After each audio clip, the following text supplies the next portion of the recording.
Everyone, আমি মধুরিমা। আমার এই ব্লগে তোমাদের সকলকে ওয়েলকাম। আজ সকাল থেকেই ব্লগ স্টার্ট করে ফেলেছি, কারণ শীতের সকাল দেখতে দেখতে চলে যায়। তাই সকালবেলা তাড়াতাড়ি খাওয়া দাওয়ার প্রিপারেশানটা নিয়েছি। না, আমি ঠিক রান্নাটা করব না, আমি তিতিরের খাবারটা বসিয়েছি। কারণ ওকে আমার দেখতে হয়, তাই তিতিরের খাবারটাই শুধু আমি করি, আর মা হচ্ছে বাকি সবার রান্নাটা করে। এখন আমি সকাল সকাল তিতিরের ভাত বসিয়ে দিয়েছি, আর এদিকে একটু ডাল বসিয়ে দিচ্ছি।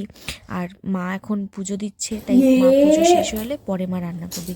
আর এরই মধ্যে দেখো তিতির কি করে ফেলেছে। দেখো তোমরা, দেখো এদিকে আমি ওর সবজি কাটছি, এদিকে আমার মেয়ের অবস্থা দেখো।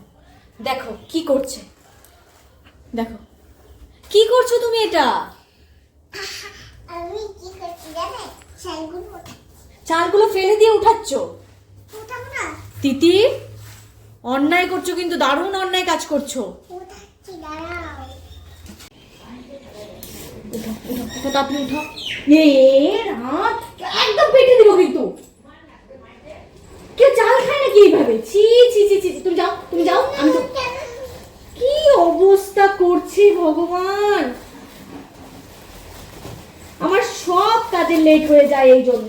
আজকে দেরি করে ভাত খাবা, দেরি করে ভাত খাবা, এই অন্যায় কাজ করছো।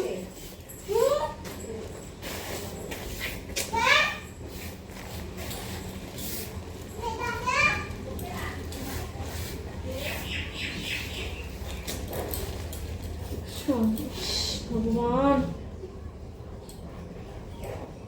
আমি ব্লগ বানাবো কি, আমি কোনো কিছু শুট ভিডিও করতে গেলে আমার এই অবস্থা। এদিকে দেখতে গেলে ওদিকে হয় না, তার জন্য দেখেন আমার কি অবস্থা।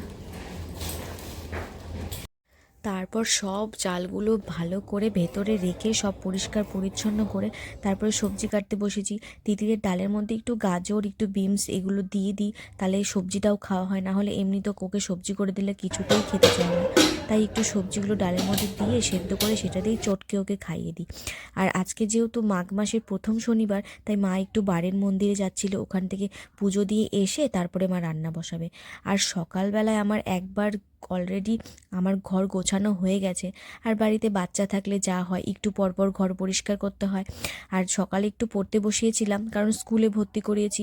কিছু না করে পাঠালে তো, না শিখিয়ে পাঠালে একদমই সবাই বলবে যে কিছুই শেখায়নি বাড়ি থেকে। তাই সকালে একটু পড়তে বসাই আর কি, ওই 1 ঘন্টা আধ ঘন্টার মতো। পড়তে তো বসা না, মনে হয় ওর খেলাটাই বেশি হয়। তারপর এগুলো ছড়ানো ছেটানো ছিল ঘরের মধ্যে, তাই ভাবলাম ঘরটা একটু পরিষ্কার করে নিই। এরই মধ্যে ভাত আর ডাল সেদ্ধটাও হয়ে যাবে। তারপর ঘর গুছাতে বসেছি। আর আমার বাড়ির কিন্তু শুধু আমার বাচ্চা নয়, আমার বাড়ির যে বাচ্চার বাবা আছে সেও ঘর দারুণ অপরিষ্কার করে রাখে। কারণ এতগুলো জামা পরে, এই ওলেন্স, এই সোয়েটার, আসবে জ্যাকেট, যেখানে খুশি সেখানে ছড়িয়ে ছিটিয়ে রেখে দিবে। এগুলো গোছাতে গোছাতে সারাদিন আমার অবস্থা খারাপ হয়ে যায়। আর আমার শাশুড়িমা কিন্তু এত ভালো যে আমার রান্না বান্নার দিকে খুব একটা ঝামেলা করতে হয় না। এই করি না বলতে গেলে, কারণ মাই সম্পূর্ণটা করে। আর সত্যি কথা বলতে মা করতে দেয় না, কারণ তিতির এতটা দুষ্টু না, মানে ওকে সামলাতে একজন না একজন ওর সামনে থাকতেই হয়। তাই মা মন্দিরে গেছে, ওখান থেকে এসে মানে রান্নাটা বসাবে। আর আমি যদি পারি তাহলে ভাতটা একটু বসিয়ে দিব। আর আজকে না সকাল সকাল এত কুয়াশা ছিল, এখন দেখছি একটু মেঘলা মেঘলা কেটে একটু রোদ উঠছে, তাই জানলাগুলো খুলে দিলাম। না হলে জানলা খোলাই হয় না, আর জানলা খুললেও যা হাওয়া আসে ঘরে থাকাই যায় না। তারপর সমস্ত ঘরটা একটু গুছিয়ে নেওয়ার চেষ্টা করছি, কারণ আমার ঘর ঠিক 1 ঘন্টা পর যেমন গুছিয়ে রাখছি, এমন ঠিক 1 ঘন্টা পর থাকবে না। 1 ঘন্টা পর দেখবা আবার এলোমেলো হয়ে গেছে। তাই যখন সময় পাই তখনই ঘরটা গুছিয়ে নিই। আর আজকে আমার এতগুলো জামা কাপড় ধোয়ার আছে, তাই তাড়াতাড়ি সব কাজ সেরে নেওয়ার চেষ্টা করছিলাম। এদিকে সময় হয়ে গেছে তিতিরকে ভাত খাওয়ানো হয়ে গেছে।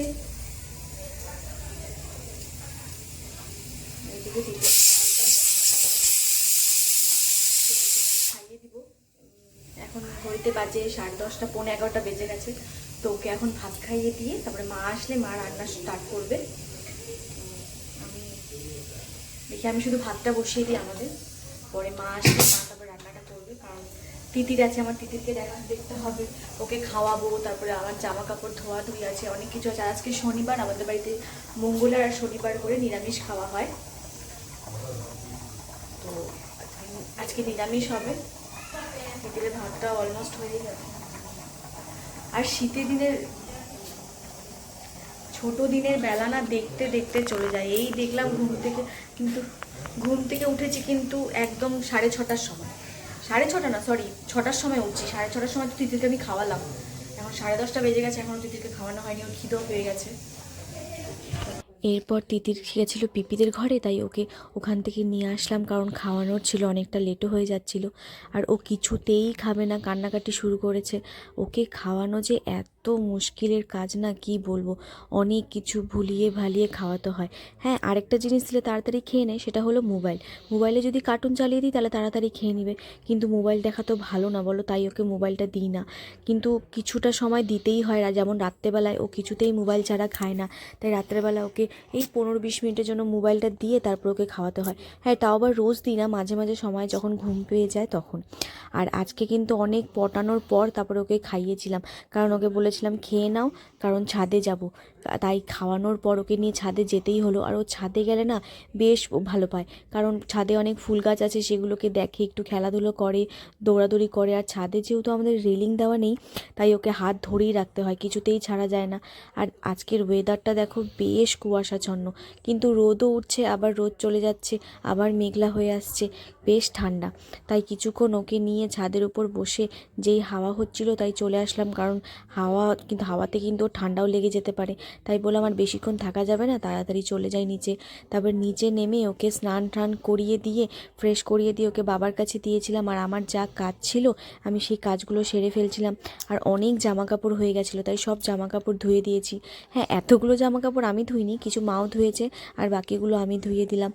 আর এত ঠান্ডা পড়ছে না, ঠান্ডা জলে জামা কাপড় ধুতেও হাত একদম মনে হচ্ছে অবশ হয়ে গেছে।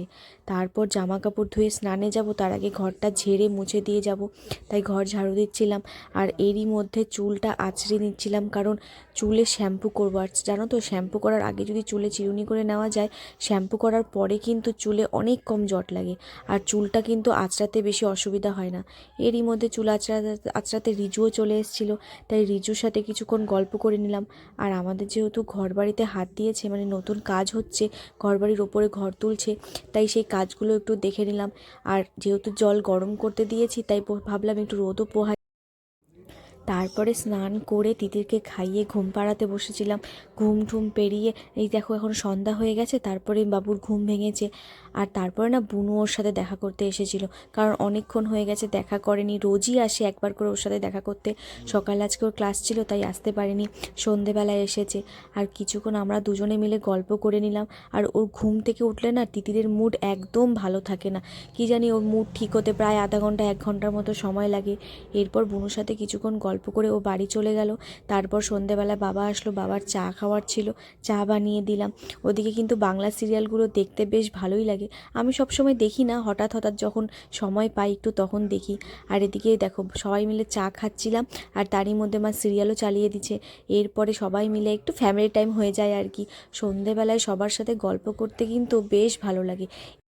এই ছিল আজকে আমার ব্লগ, ভালো লাগলে আমার চ্যানেলটিকে অবশ্যই সাবস্ক্রাইব করে দিও। এরপরে আসছি একটা নতুন ভিডিও নিয়ে। আর যদি ভালো লেগে থাকে যে আমার ভিডিওটি, তাহলে অবশ্যই একটা লাইক করে দিও। এইভাবেই আমাদের সুন্দর করে সংসার কেটে যায়। আশা করি তোমাদের ভিডিওটা অনেক অনেক ভালো লেগেছে। আর টাটা।